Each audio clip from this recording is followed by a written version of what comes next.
Hello, hello. How we doing? How we doing today, my friends? What's going on? What's going on?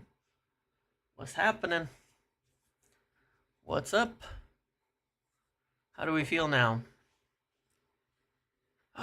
Where have I been all day when there's news? I mean, there was only one piece of news, but I had to get work done. I had to get some things done. I got a life. I've got other things to talk about. I got other things to do. But how we doing today? Everybody good? Everybody good? Everybody good? I hope you are doing well. Obviously, yes, we had the main thing to talk about today is the Brian Mbeumo bid. But I'll tell you what. Obviously, we'll talk here in a minute about whether we think this happens and what happens next. But hello, Jonathan. But I mean, kind of goes to show, like, maybe the panic is all not necessarily uh justified at all times. I mean, I said this week was going to be big for a reason. This was my week to turn things around a little bit for a reason, because to me this was the week where the strategy had to come into play. And I'll discuss it again in a minute here, the actual strategy with Mbuemo, why this week was so important, why we were at this point. And all week, been dealing with people screaming and crying in here and in the comments and on Twitter and all over that, saying all these horrible things. There you go. Yes, you've got the 1 year, Matthew. Appreciate that's awesome, dude. All of that, and I kept saying, just hold on. That's why I said I'll give it this week, and then I'll figure it out, because it was something needed to move on this week. So we'll talk in a minute about whether it's done or not, or what happens next. Of course, I'm not going to count our chickens on this, but then we will also talk about the striker side of things as well. So plenty to talk about today. Obviously, there's a decent chance of some more news as we get into the evening here, over there, here, there, everywhere, wherever we are. Don't know where we are, and all of that. So, yes, before we get going, please make sure to like the stream. Please make sure to subscribe. Turn your notifications on. Help me out. Hundreds of people coming in here. Surely we can get some people to the Ike go eyes, fire emoji, flexed biceps emoji, beer emoji, party face emoji. Yes, thank you. Smash the likes. Yes, appreciate it. Exactly. Exactly. Okay.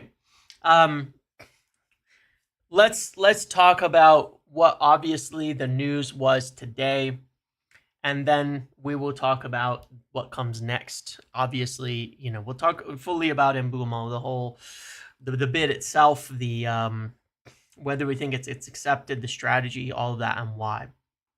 So obviously today, give me a pussy. Thanks, Vlado. Welcome. A cola Zevia, yes, cola Zevia. Yep. And water, as usual.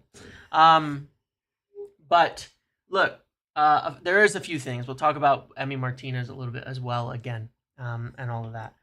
But here's the thing on this. Okay, bid went in £65 million plus £5 million in add-ons,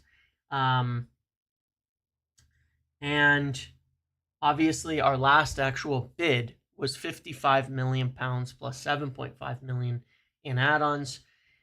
We were kind of looking at a 60 plus 5 bid very recently, but what happened at this point is, again, when we were looking at that 60 plus 5 bid at a certain point there, we thought that was going to be enough to be accepted. We had discussions with them. We didn't bid that amount because we figured that they were going to, um, that they were going to raise the price to 70 million. So we've put the price in, we've put a bid in essentially that reaches 70 million with 65 million pounds in add-ons. So this is a really significantly improved bid. It is 10 million more in guaranteed fee with add-ons on top of it, and it is a total of 7.5 million higher than what we had before. Now, the talks have been essentially kind of messy, I guess I would say, in a way. Kind of like we talked about that the price, the fee, the whole situation around Brentford and the discussions, it was kind of a changing situation constantly, where what we first went in with a price believed ended up going up, and then we bid again, and then a price went up again, and all of that kind of stuff, right? And then when you get to the end of it, what happened? What was the strategy? What were we trying to do here? When Brian and Mbeumo returned, why this week again was going to be so pivotal, as I always shared about this week, was that we needed him not just to push. What we need from Mbeumo is very specifically, because I see people say, well, we negotiated all this time to pay what they wanted. That's not the case. It's been a moving target. It's been something that's been changing constantly. It's been very unclear what the actual price is. Just because you see a lot of reports guessing at different prices and things like that doesn't necessarily mean that was the case. At the same time, it's also like, even if there is a named price, if you go in with talks and, you try to negotiate a better deal, if you go in and offer that first and they don't accept it, well, then you're really in trouble because you're going higher. But the issue in the last 3-4 weeks was not the price. The issue was, what is the damn price?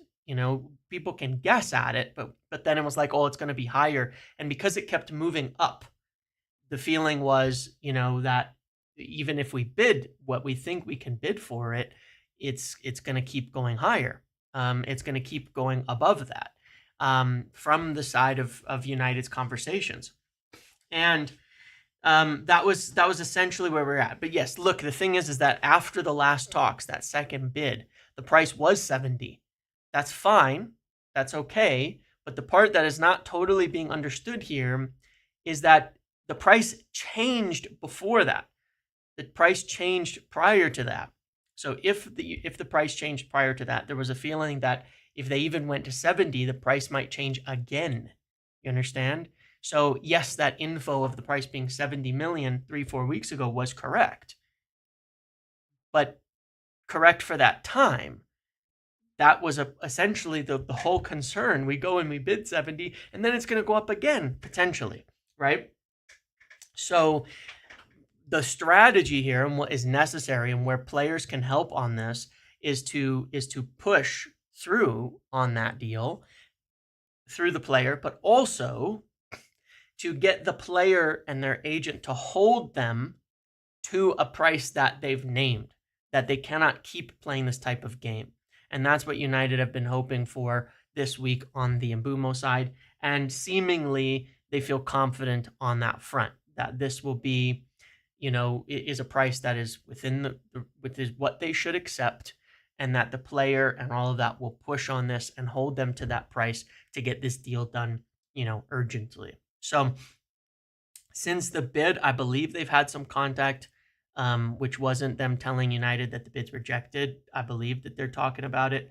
So I suppose we'll find out pretty soon where exactly it is. But yes, the Brentford side source is saying expected to be accepted. Again, this is where I'm the only reason I'm a little concerned, although I think it's better than it was before, because the player's there, because of other factors, is that now you can have some small discussions over little tiny things. We said minutia before, but it was there before, and then it changed. But this is probably a lot closer than that. And yeah, if they were to reject this bid, if they were to say nah and not make a deal essentially at this price, then I think United would then walk away, because this is as good a deal as can be offered. there's no way they need to actually ask for more or change the terms and things. I think little things like, how many installments or things like that could be in there, but we don't know whether that's just purely speculating. I'm not saying they're even talking about that. I'm just not sure. Jason, you asked me a little question. You won the tickets to the giveaway. That's great. Glad to hear that. Is there a meetup in Chicago? Yeah, so I'm just getting my dates totally sorted out, and then I will want to figure out a time where hopefully I can meet up with people there, because I imagine there's a decent number of people in here who are going to be in Chicago as well. I'm working on seeing if I will also be able to attend the one in New York or New Jersey at MetLife Stadium. So, we'll see what happens. We'll see what happens there too.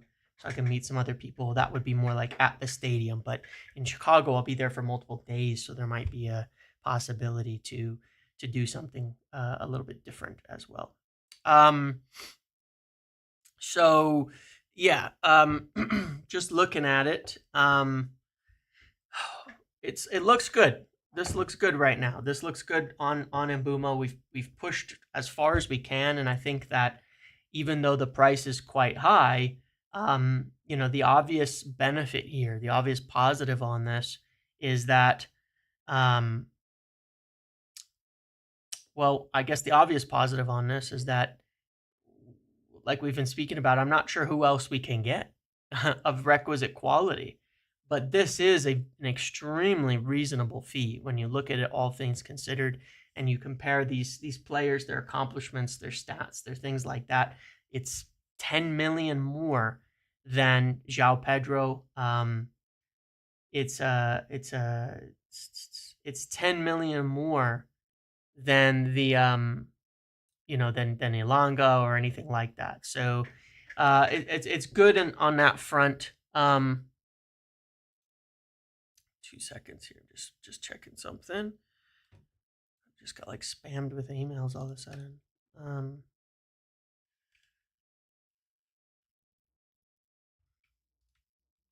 All right. Okay. Yeah, when Mbeumo is 52 million and Ilanga is 50, I think it's a fair price.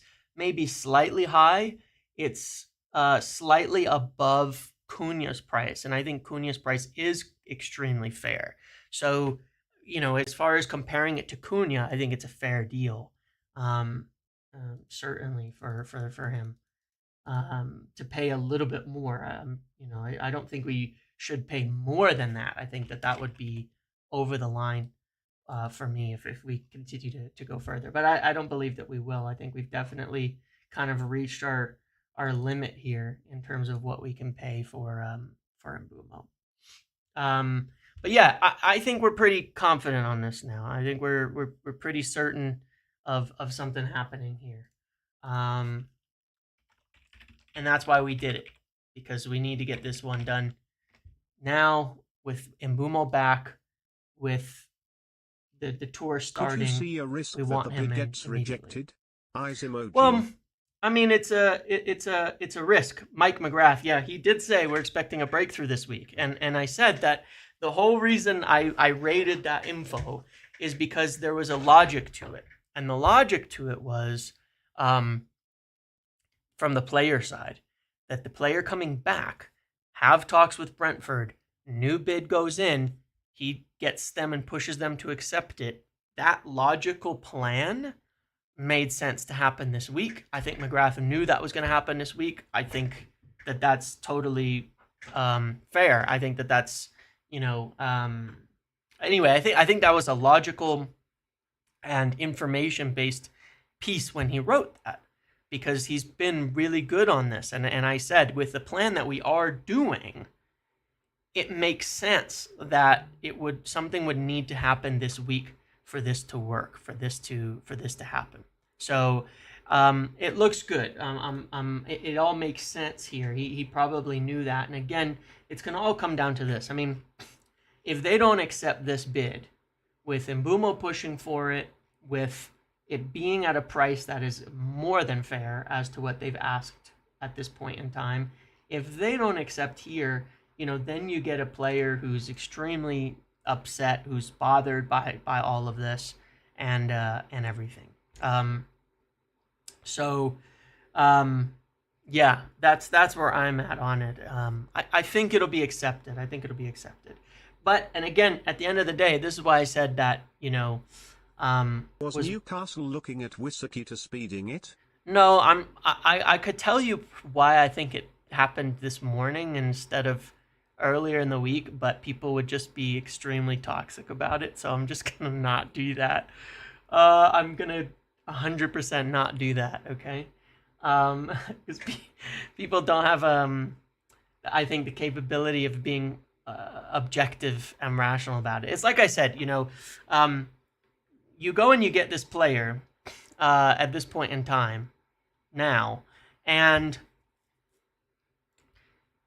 as long as we get him in early, what have we missed? A few days of training for a player who's already in England, a player who's already here, a player who will transition quickly into the team. It's not a huge difference, and that's why I said, what do you know about this? Like, what's the point of getting so agitated? We could get the deal done tomorrow. We could get the deal done tomorrow, and then it's going to be okay. We can do, but people have been so overreacting on it. And the same thing is where you get people saying we've messed around for 6-7 weeks, and then we paid what Brentford wanted. But that's not understanding the reality of the situation and what went on. It's not understanding it. That's not comprehending all of the issues that go with these types of things. It's like we didn't waste 6 weeks. Maybe we've spent 3 or 4 days of training that we could have had, and that was it. And in the end, maybe we saved 5 million on it. In the end, maybe that's the cost of getting the deal over the line or not. You know what I mean? There's always the sincere possibility that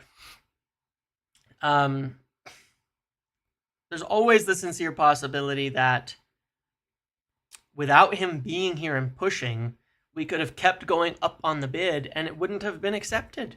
That is a sincere possibility. And we would have ended up having to walk away from the deal because we offered, 65 on June 30th. That didn't get accepted. And then we go 67, 68, and that doesn't. And we just keep going over and over and over again. And maybe the deal wouldn't even happen.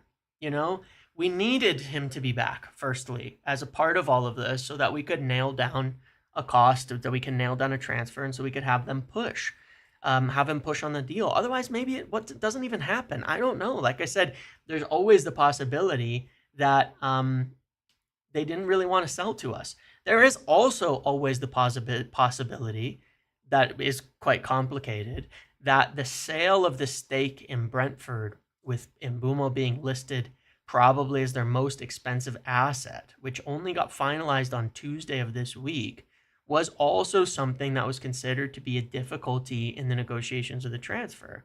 That's also possible. We don't know that. But, there's always one of the things that I learned a long time ago now, which is why I have the different attitude than I used to, is that there's always a lot more that goes on in these things than it looks like on the outside. There's always a lot more reason. And while we're all in a rush, you're talking about businesses, things like that have to do deals worth tens of millions. Sometimes it's more complicated. Sometimes there's just things that get in the way and that drag it out, because it's like, yeah, logically we can all sit there and say it should be easy, make a negotiation in 1 hour and then that's it. That's always possible. That it feels like that should be the case, but it's not. It isn't for anybody. I mean, you look at this Gyökeres and Arsenal thing, and you make the comparison, and you say, well, hold on a second. I thought this was done a week ago. I thought it was done 2 weeks ago, and now we're days and days on forward, and nothing happened, and it's still not done, and it's still not where it is. It's still just sitting there, and it's like, okay, so yeah, all right, it's just shit happens. It's never that simple. The important thing is you get the player over the line in the end. That's the biggest, most important aspect in all of this is that you get the player done. I wish it was faster. I wish we'd had more, but as long as you get him, and if it gets done now as it should, then we're in good shape. And I'm happy with it. Like I said, this was my week. I said that on Saturday or Sunday. I said this was my week. This is the week where I say if we don't push to get this over the line, then you'll find me saying we're messing it up. Why did you bite the Jackson bait from Chelsea? What do you mean bite the Jackson bait? What do you mean bite the Jackson bait? I don't know what you mean by that. United are interested in Nicholas Jackson. That's all. What else do you want to know? So yeah. Well, we wouldn't be on signing 3 or 4 anyways because we need to sell players. We need to sell players in order to move on to other signings. That's the reality of it. That's why I said I don't know where people are getting that concept. That concept was always wrong. Mbeumo is not stopping us from signing other players in addition. If it's done, if the money's there for it, it doesn't change the situation. We either had to walk away from Mbeumo and sign another player, and we would still be in the same boat. Unless we went cheap and bought cheap players, we would be in the same boat of going for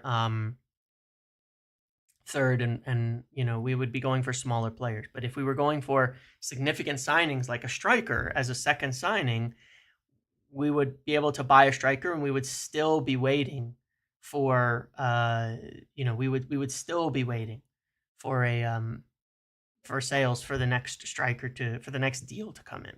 So we've gotten a little bit more money, but that's pretty much it at this point in time. Yeah, look, I see a lot of questions about Benjamin Šeško. Benjamin Šeško was not and has not been, for the bulk of United's view, been the ideal profile for Ruben Amorim at striker.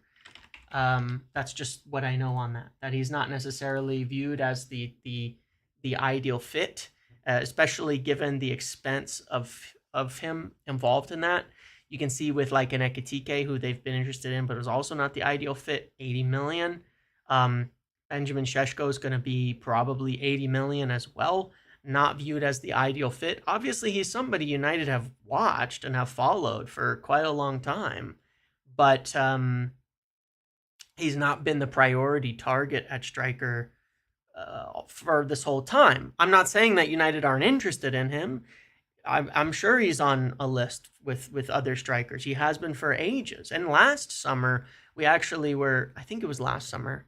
It was last summer or the one before, we were quite interested in him. Yeah. How much more caked up are United now with Mbuemo? Caked up. Very, very much so. Very much. The cake levels have risen. Look, the reports on it, I'm not even denying. Like there was a report from Sam that he's open to joining United. Okay. I'm sure that's probably true. United have been interested in him. I'm sure that is definitely true as well. They have not made any move to go for Benjamin Šeško at this point in time. So, yeah, Šeško was mentioned way, way back, but since then he's done a bunch of pieces, Ornstein, Laurie, others, and the main names have been, I think Ollie Watkins, Keane, we've talked about Nicholas Jackson being I wouldn't rule anybody out on the striker front, because we're going to have to be kind of creative on that front in order to kind of get a deal done there. But one thing that I would say, when we take a look at this, is that, Benjamin Šeško here in blue is very, very different to a lot of these other guys. Okay. Benjamin Šeško is, you can see by touches in the box, convert, his NPXG, these types of things in terms of how he plays football. He's not necessarily the right guy for a Ruben Amorim team. When you look at how a Ruben Amorim team, and I covered Šeško a long time ago in a video on strikers. I covered like 6 different strikers. The reason that Benjamin Šeško doesn't really fit is that he doesn't really play in the box, and he doesn't really run the channels. He drops a lot. He's again much more like Xerxes. When you compare him as a striker, you're talking about very similarly another Xerxes. He's not necessarily someone making runs. He's silky on the ball. He's big. He's very athletic. He's good in the air, but he's not he doesn't have much by way of box presence. He doesn't tend to play in the box, and he tends to drop out and play more like a playmaker than anything else. So it's another 9.5 type of thing. You know what I mean? So look, we've not pursued him at all this summer as of yet. Should we turn to him? We'll see. I'd be surprised if we did pursue him, given the cost, the age, the risk, and the somewhat lack of fit. I use Xerxes as an example because there's a couple different types of strikers out there. Jackson, Watkins, even Moise Kean, guys that are pretty dang good running. Physical, they're kind of stylistically, they fit a lot better. Obviously, Yaker as well. You look at like Ekitike and Šeško, quite different. Šeško even more so than Ekitike. Ekitike is a bit more well-rounded than Šeško, I would say for sure. But yeah, I don't know. I'm not exactly. I've never been convinced by Benjamin Šeško as being like. There were times it would have worked when we were looking at.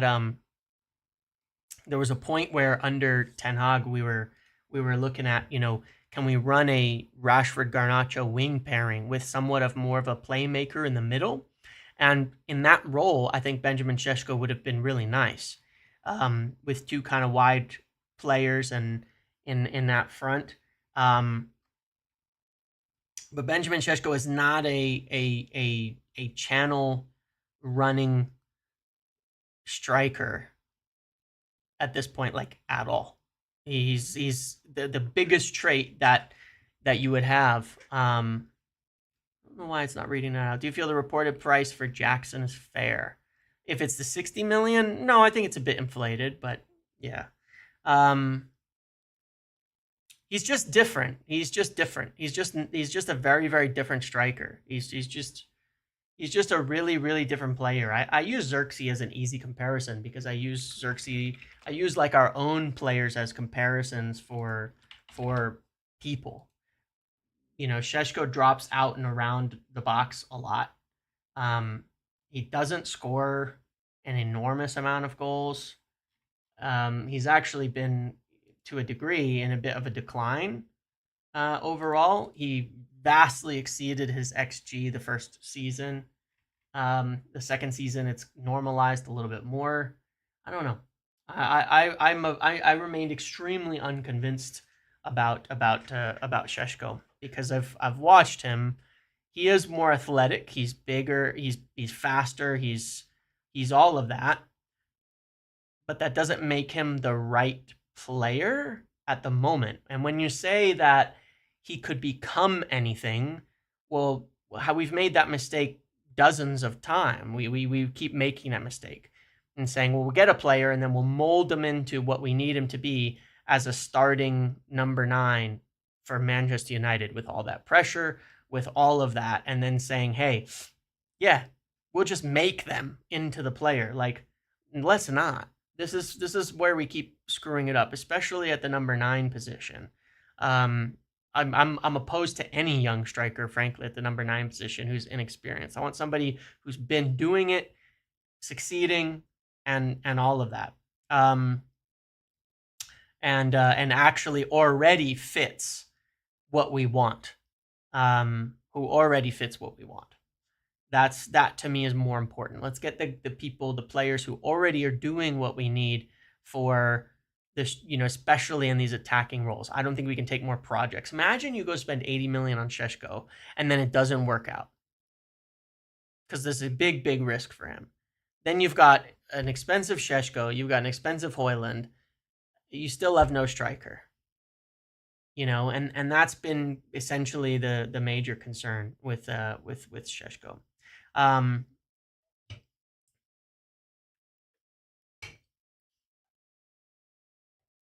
Regardless, it's not like he's not a good young player, but also Arsenal walked away from the deal essentially because what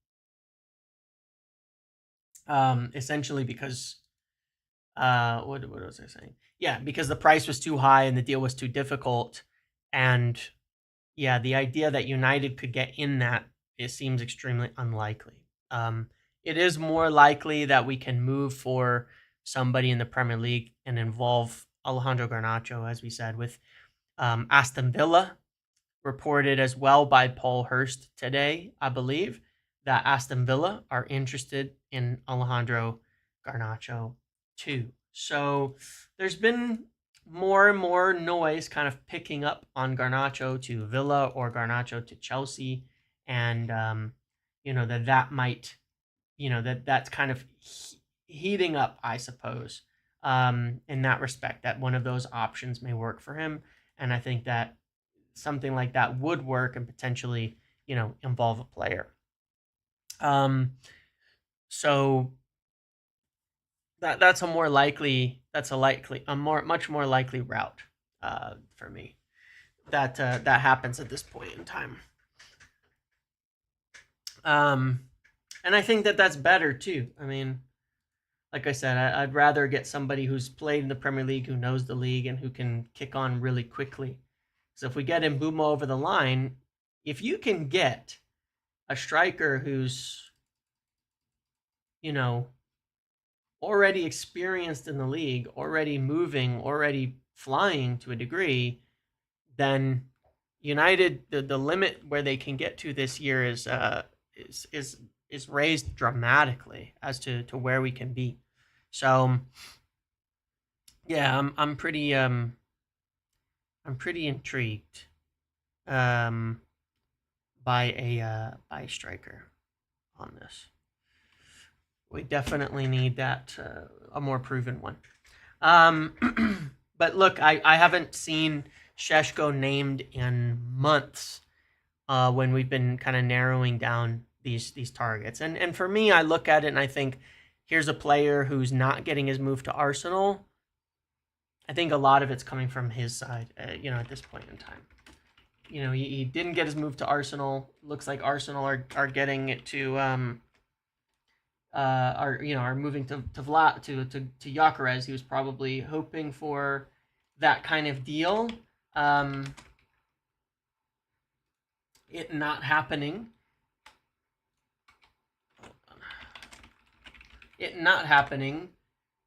Essentially, I think he's maybe agitating, trying to get other people involved into it at this point in time. So, yeah.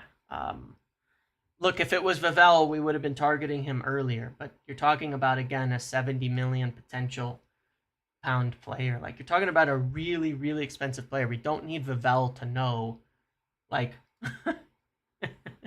we don't need Vavel to know that Benjamin Šeško is available. Yeah, I see that big truck.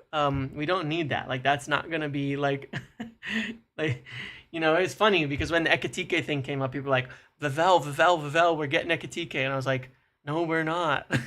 we're not getting Ekatike. There's other clubs much more interested, and we're not in the market for a striker that expensive.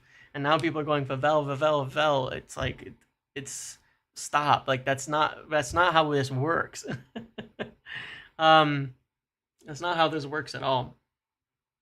So yeah, I think he wants the move. I think he'd be open to joining United. United have watched him for years, but up until this point in time, United have made no move for Benjamin Šeško.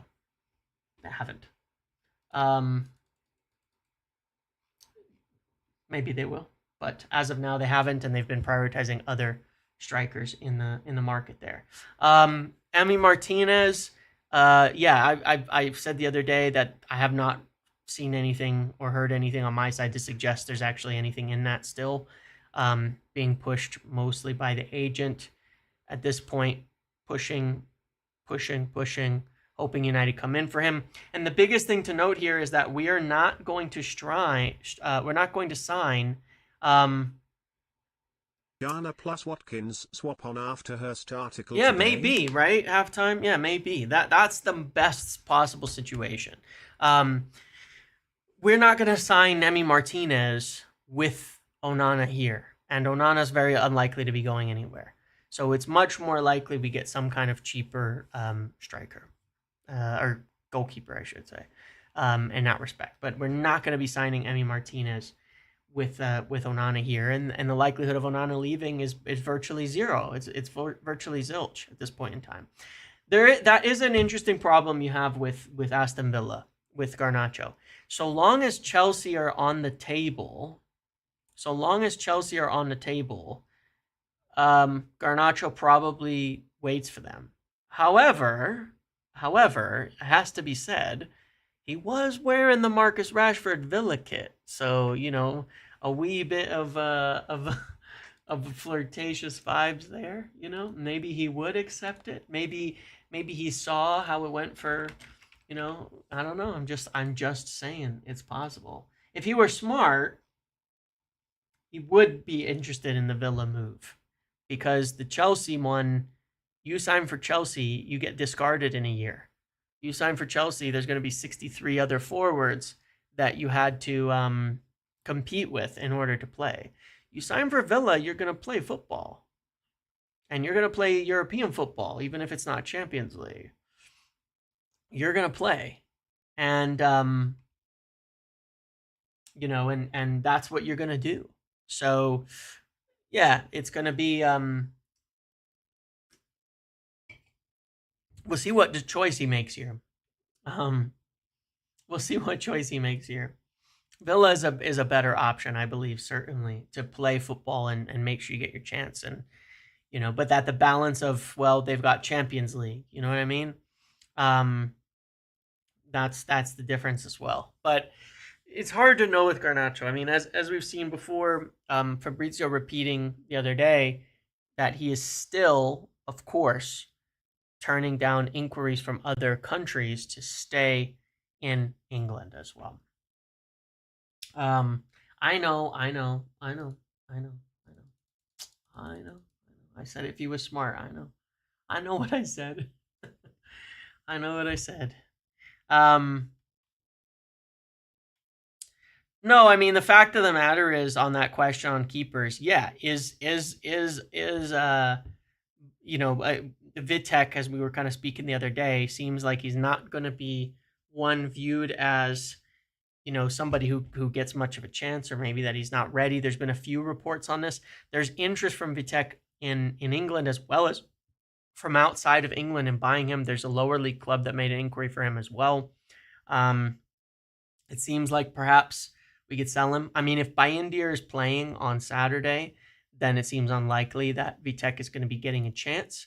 But that doesn't preclude us from potentially buying a keeper. This is one that's confusing to me. I'll be honest. It's confusing to me. I haven't had a new conversation about the keeper thing since the Onana injury. I haven't had a new conversation with the sources about that since the Onana injury. So I want to have a conversation about that first before I want to talk to some people about that. Stats for 20 mil. Know what we're going to do there, because it is confusing. How much can we spend from the sell aside from Emi Martinez? Stack for 20 mil. Stack's going to Leeds, isn't he? He's going to Leeds. Once Mbuemo's done, how much can we spend from the sell-on fees? I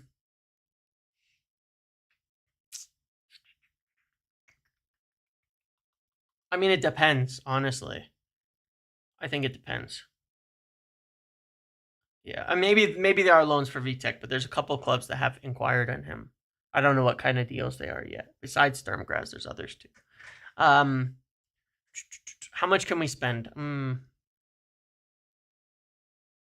It's more about financial prudence. We've received 18-20 million, but we're spending probably 10 million more than we wanted. For Mbeumo, 15 million more. So there's a small amount of money, so Probably like not enough for a 50, 60 million striker, but probably enough to do to add towards that. Where if we move another deal on, um, then we'll probably have a better shot, I guess. Like maybe it means we need to sell less in order to make our next more significant move is more likely the way I would look at it. Because the next thing we want is certainly, you know, a striker. We definitely want a striker. But maybe we only need to sell like one player, and that will give us a striker, enough money for a striker as well instead.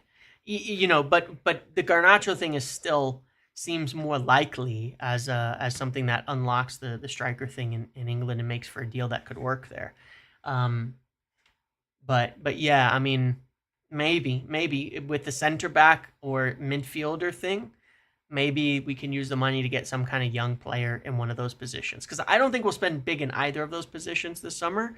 So sure, it would be nice to see us go for like a young central center back or something like that. You know what I mean? Or a young, midfielder, somebody like that, a young athletic midfielder, and spend 15, 20 million on that while we're working on the striker thing.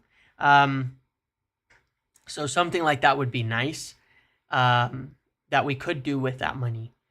But it kind of just depends what we think we're going to get from sales as well as the striker front. I do think it'll be a little slow for now until like the next few days after Mbeumo. Ideally, obviously, we're getting him over the line so he can come to the U.S. tour. That's of course the idea. I think it'll be besides that. I don't think we're gonna make like an imminent move on anybody else until a little later, and hopefully I'll be able to find out a lot more about what comes next soon. But we do now, like, we really need at least one of these sales or something with Garnacho. Now, the one thing I would say about Garnacho is that as opposed to some of these other clubs, like as opposed to some of these other clubs where they're probably going to come in late on some of our guys, for Garnacho, it should come sooner. The deal should come sooner, simply because there's clubs that actually want him, and they may be trying to get rid of players and needing to kind of replace them. Yes, there was a link to this young Norwegian center back. That is a genuine link as well. Ivan Helland.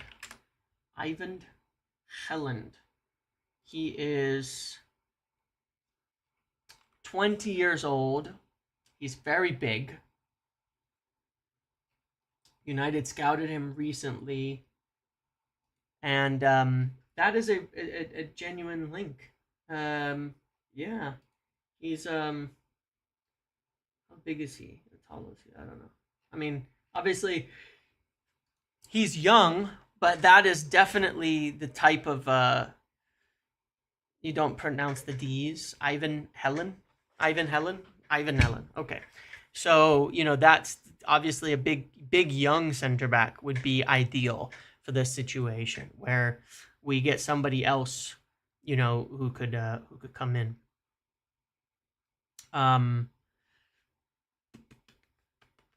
Yeah, because it's worked out, and we don't necessarily need the player himself said he's staying when interviewed. I mean, yeah, sure, unless somebody comes and makes an offer. I'm not saying we'll sign him now. It very easily could be we're watching him and then we'll sign him next year. Now, it should also be said, by the way, just for what it's worth, if I'm not mistaken, does the Norwegian league not run January to December, or does it not run calendar year instead of summer to summer?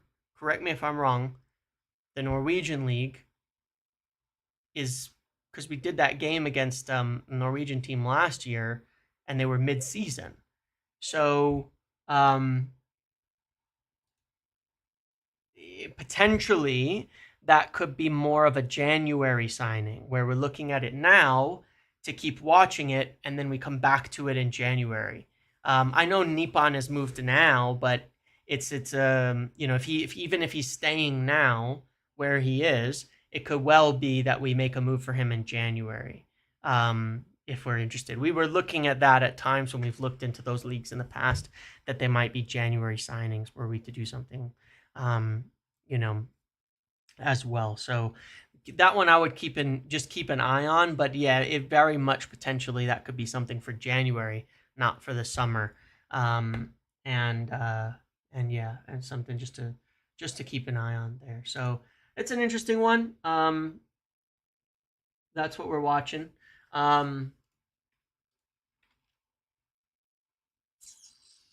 want to share this in a second because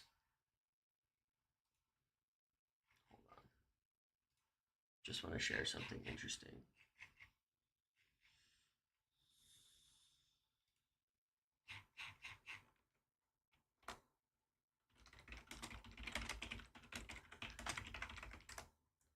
So there was an under 21s game today, and and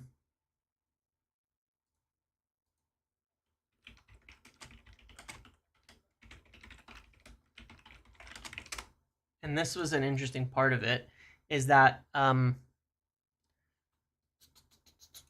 Diego Leon was not involved in the under 21s game behind closed doors. He's remained with the first team. He's expected to get a run with the first team, and he's expected to get his chance with the first team. I've heard a little bit of feedback so far about it. Now, Harry Almas played with the under 21s, but Diego Leon did not. And so I heard a little bit of feedback, and the feedback that I've gotten so far on Diego Leon is that he's impressed quite a bit in terms of obviously what you'd expect. Physical levels, the tools that he has, the abilities that he has, where he's been at, that he looks great. People really like him. Think he's very talented, got a lot of he's there. He's probably too good for the under 21s. He is, however, at the same time quite raw in a respect. Needs development and all of that. And so I think the question becomes, will he develop better at the under 21s level, or will he develop better at the senior level? And that is something something maybe not 100% decided as of yet, but that's why they want to give him the chance in preseason with the first team. Lower pressure in the preseason, see how he does. He might be too good to, there's times I recall specifically, take Amad Diallo, for example. When we got Ahmad, if you remember him going to under 21s, or I think it was under 23s at the time, right? We watched him. I remember watching Ahmad at the under 23s level, and he played a couple of games, and it was like a joke. There was no point in him playing at under 23s football. He was way too talented for the under 23s. Way too good for it at that level. He had 5 goals or something like that. I just showed Sully's tweet, by the way. That's why I said that. Ahmad was way immediately, was when he went to the under 23s, was way too good for it, and you could tell he's too good for this level. And I think that's kind of essentially a decent probably comparison at this point. Is he needs some development, he needs some work, but maybe being a backup left back is good enough for that to develop, and that he can get a chance, and he doesn't have to play a ton of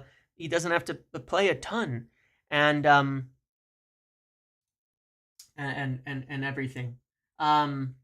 So yeah. So yeah, we'll see.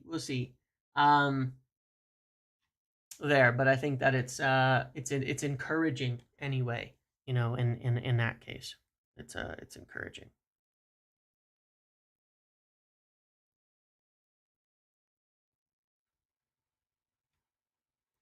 Yeah, and of course that he could potentially be, a first team player.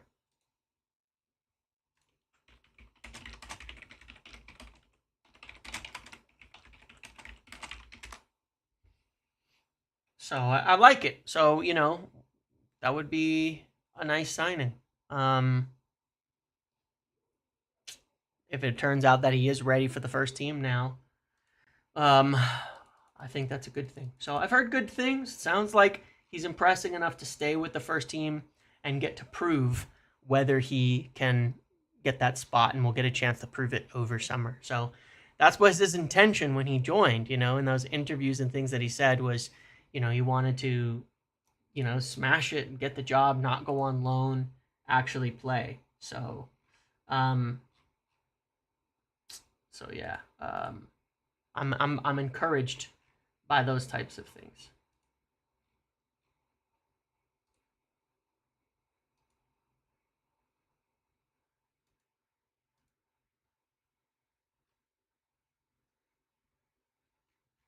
Yeah. Um, any discount codes for the tickets in Chicago? No. Sorry. um, yeah, competition's good. More young players.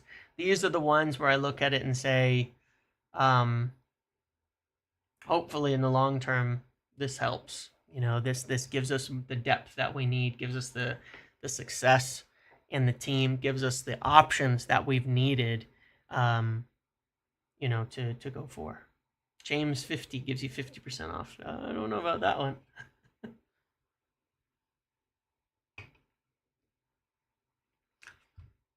Yeah, certainly.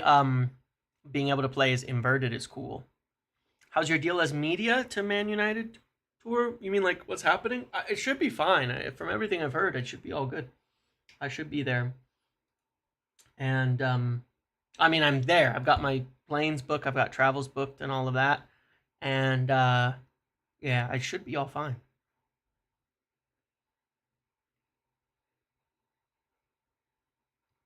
But no, look, I'm extremely encouraged today by what we're doing on the front of the what we're doing on this Mbuemo front, and that's really the idea is just to move it all forward. I think we're gonna be all right with this bid. I do. I feel like the odds are extremely high. Um, Other thing that happened today was obviously Dan Gorm going back out on loan. Um, cool. Enough from you. Um, Dan Gore going back out on loan. That is good. Um, More loans for young players. Obviously, that's Johnny Evans' job now. So it seems like he's pushing that, and we're seeing the guys who are not necessarily going to be involved, right, in the first team during summer, and probably not getting a chance at this point. So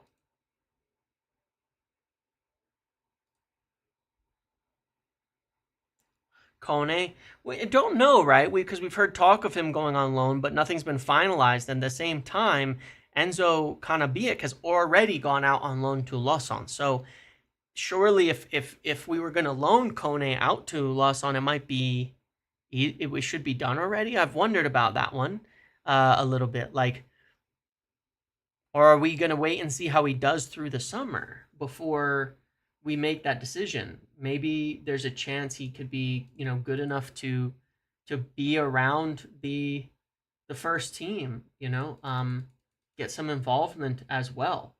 Um, that is also possible. Another possibility with Brentford, by the way, on things taking a bit of time is maybe they're trying to get that bid for Hutchinson done now, before they accept the £70 million bid. I mean, that's also possible, that they get a deal for Hutchinson from Ipswich done if he's the main guy. That's also possible that, they're just trying to wrap that deal up now. Now, obviously, we can't wait long. They're going to need to just sort things out pretty quick, but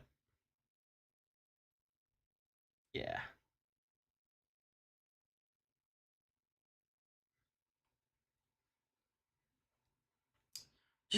I mean, we'll see if anything comes out tonight. I'm kind of like, okay. Hopefully things speed up a little bit here.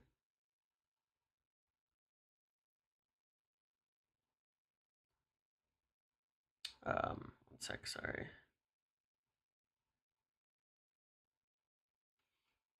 Switch getting torn apart. Yeah, well, that was always going to happen, you know what I mean? That was always going to happen. Stuff comes out. Well, yeah, there's sort of an embargo. Bid goes yesterday because they bid for Hutchinson, maybe even 15 July. I mean, sure, it's always possible the bid was placed a little bit earlier. That is a possibility. We really don't know, when things are reported, whether it's exactly when, the bid actually went in.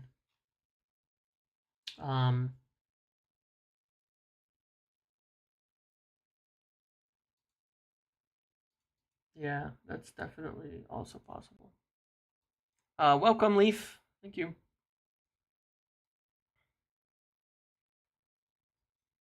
We had like a breaking news live around, who was it? Maybe it was Yoro. It was Yoro or Xerxes, where we had some major like breaking news thing where we got to talk about like a done deal mid stream. That was fun.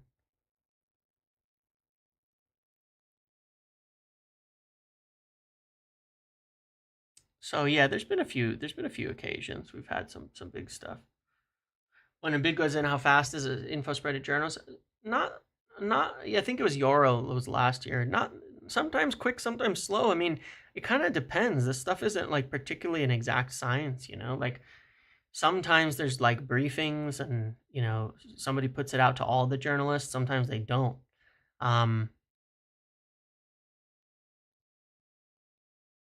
This is an emergency meeting, where's your cigarettes? I know, supposedly I've been seeing that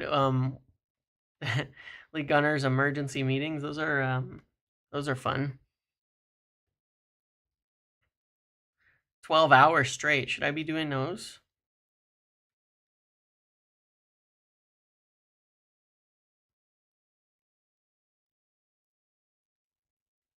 Should I be doing 12-hour emergency meetings whenever we make like a bid or when something like that happens, and then see if I can get like 6 other people involved and all of that?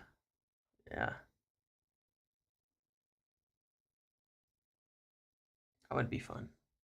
Oh yeah, I wanted to talk about some of the outs as well now. So this one's kind of funny.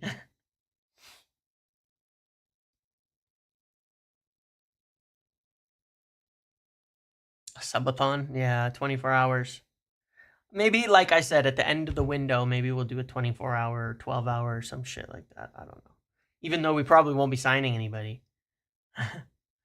Here, Teta hate-alongs are fun. Yeah, those are fun. Here, I thought this one's funny. He has great qualities. I signed him twice. He was like a son to me. He still is a son to me.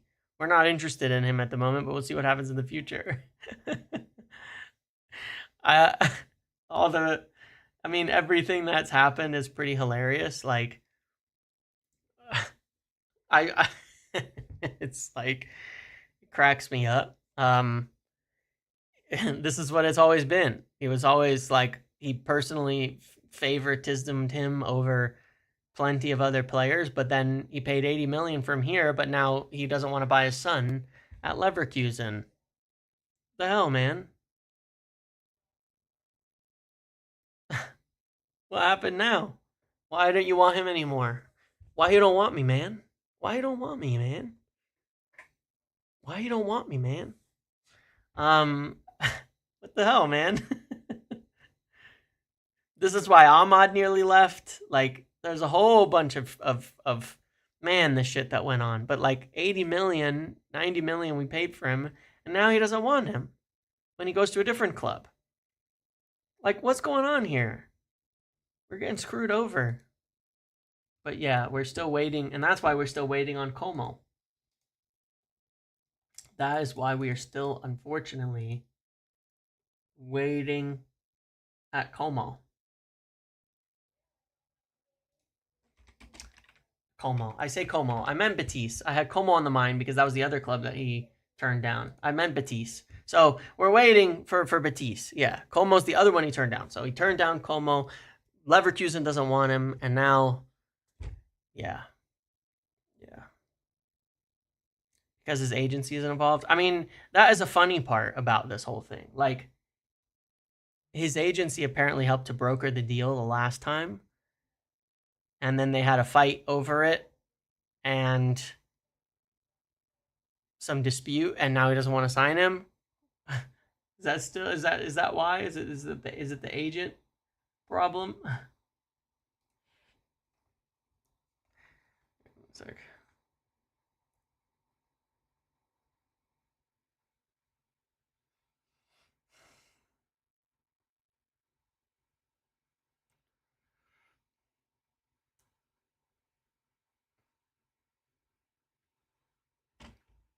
yeah, Como actually had the money. Funnily enough, like I get all mixed up in this shit. The never ending the hell is this? The never ending Sancho situation too here. What's going on with that? Like,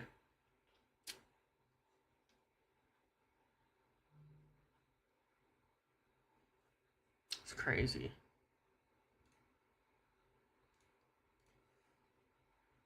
It's like it's just never ending, and I can't get to.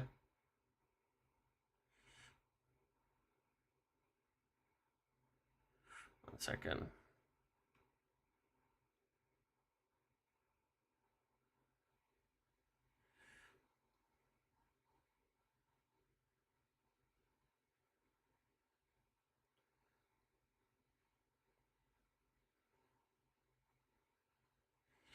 Um, yeah, I'm.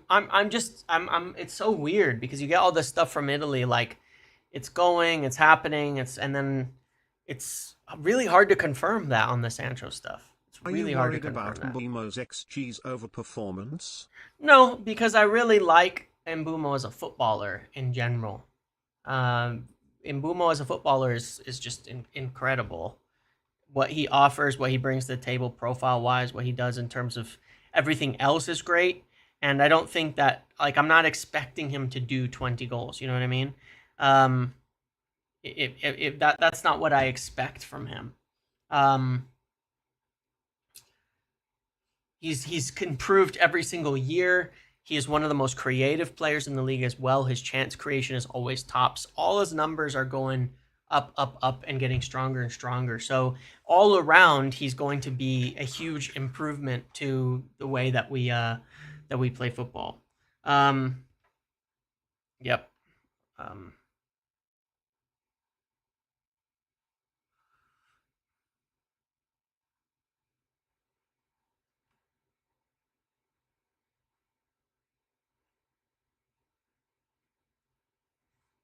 1 sec. Sorry, I just was answering a message.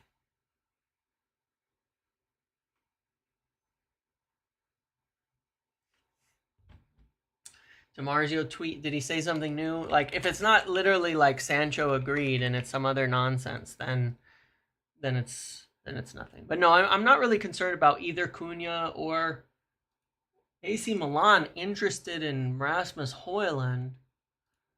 That's new. Question is, can we trust DeMarzio? Yeah, Mbuemo is like mini Salah in a way. He's really quite similar. Let's see. AC Milan are on the hunt for a striker. The latest name comes from the Premier League. They only have one striker left.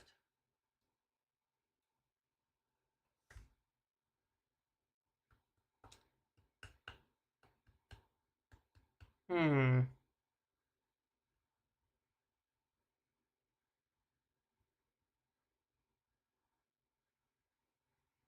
The question is, do we trust DeMarzio here? Because I feel like we've been getting baited. Um, you know,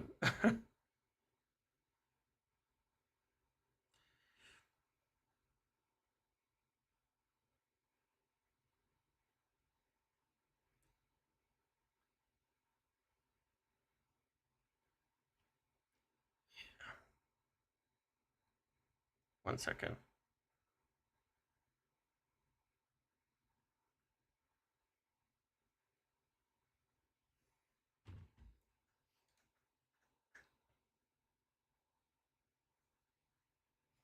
It's just hard to know, you know?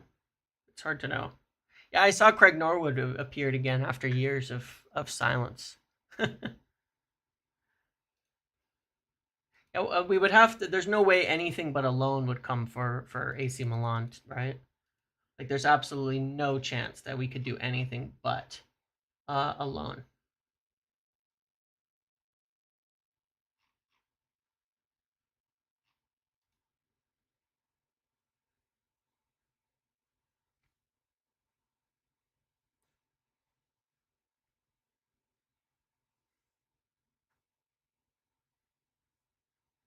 Yeah, a loan would be okay.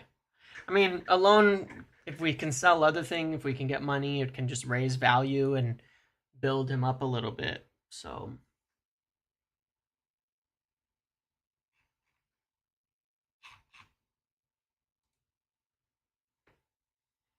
why is Hoyland like cracked to all Serie Cups? Why is Because Hoju he was like good cracked to there. all Like, Serie A clubs? because he was Smiley actually face good there. emoji. That's the reason. It's an interesting question, but because he was good there, like, people watched him, um, do decent there as a very young player, and his style and all that suits the league. And I think that people rate the talent pool that's created out of Atalanta for that league. So yeah, I think that's the main thing. That might be the main reason. Um,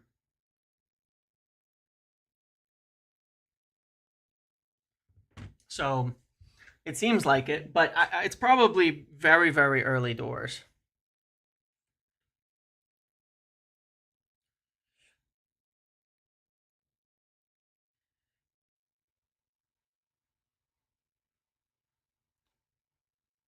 One sec, sorry.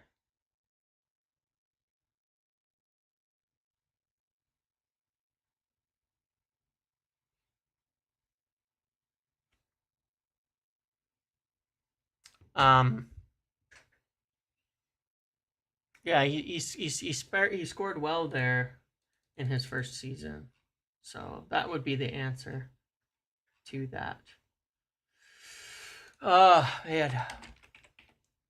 But yeah. So look, on again, just on the Mbuemo thing, I think that there's been a few further discussions since the bid went in. I don't know exactly about what. I'm not necessarily even saying that's like negotiations, but they've been in touch. So let's see what comes of it. I mean, they may even just be coordinating on timing and shit, but I guess we'll find out.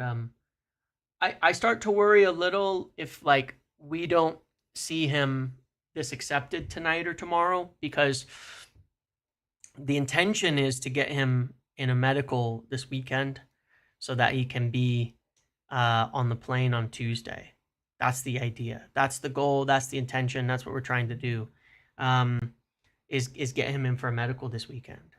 So can we do that? I don't know. I guess we'll find out.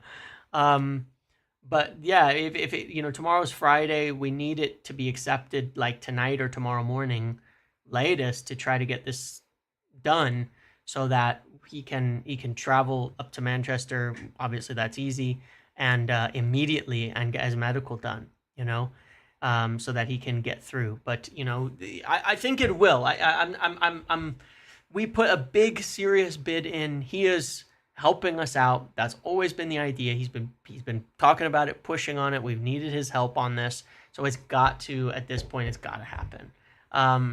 It's got to happen. And we need it to happen quick enough as well so we can get him on that plane. You'll probably get a few leads on Saturday. What's the first food I'll get when I get to Chicago? Well, I'm gonna be arriving at like 2 in the afternoon. I'll get downtown. I don't know. I'll probably just go get, like, the obvious and just go get pizza. But we'll see. We'll see what happens that day.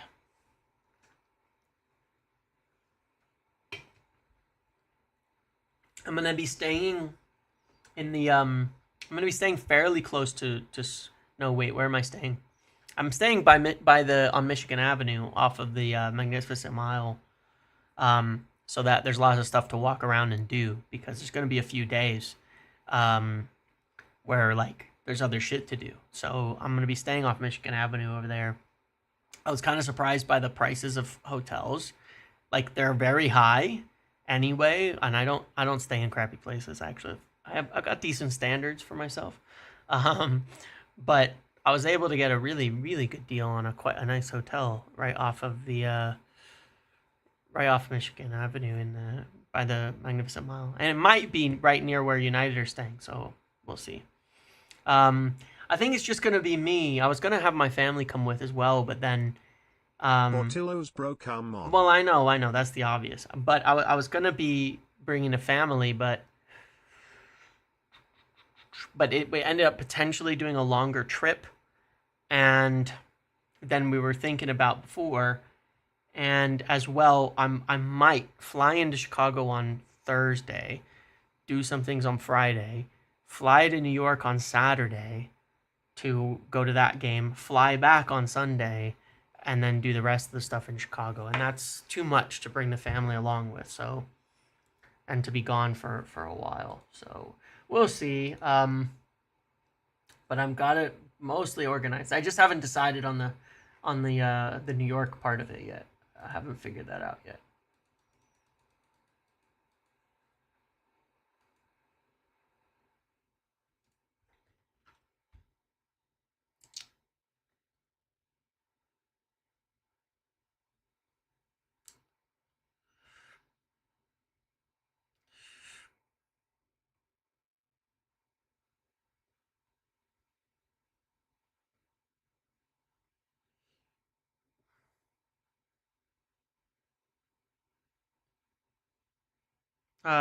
All right. So let's see. Was there anything else I wanted to cover today? Otherwise, that's it. And then once we get this Mbuemo thing over the line fully, we can start discussing what comes next. But yeah, look, the intention is to get him in for medical this weekend, get him back, get him over to the team. I know it. I'm like, I've been like messaging to check on things to see if I can find anything else out while we're here, and I'm like, is it gonna happen like the minute I get off a stream that it's gonna be accepted? Um,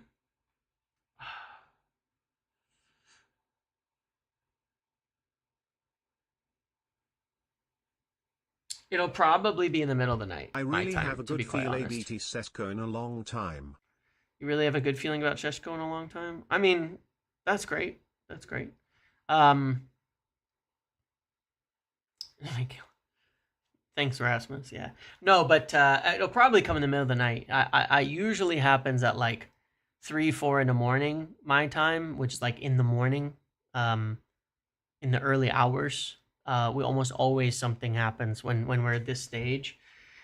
Um, but yeah, I guess we'll see. But there's a lot of business that happens in the evenings, to be fair. A lot of business that happens in the evenings in football. For whatever reason, it's like everybody likes to work in the evenings. And I don't know exactly why, but they do. Um,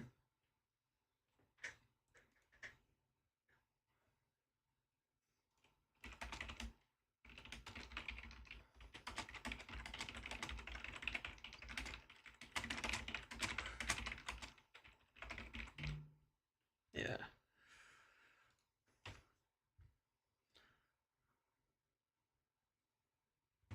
Do I like fish and chips? I love fish and chips. I like a lot of things. Deals over dinner, yeah. Check the Domino's. UK time difference. Yeah, I mean, I know you never know. You never know. Thing about it is, there's obviously other stuff that goes on. Um,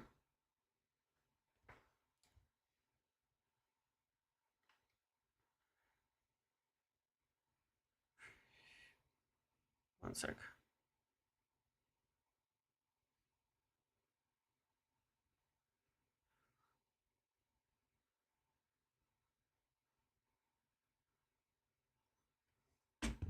Thanks for everything from Ireland. Oh, it's gonna read it out. Appreciate it. Appreciate Thanks it. for everything from Um, Ireland. I'm probably just yapping now because I'm stalling a little bit here. I'm stalling a little bit here because I'm like something could happen tonight. Something could happen while I'm sitting here, but I'm not sure it will. And I don't want to sit here forever, but at the same time, like, what if? You know what I mean? What if something happens?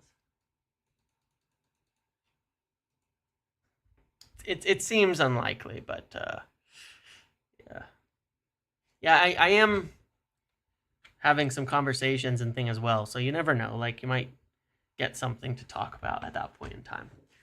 But yeah, maybe what I'll do is I'll wrap it up. Um,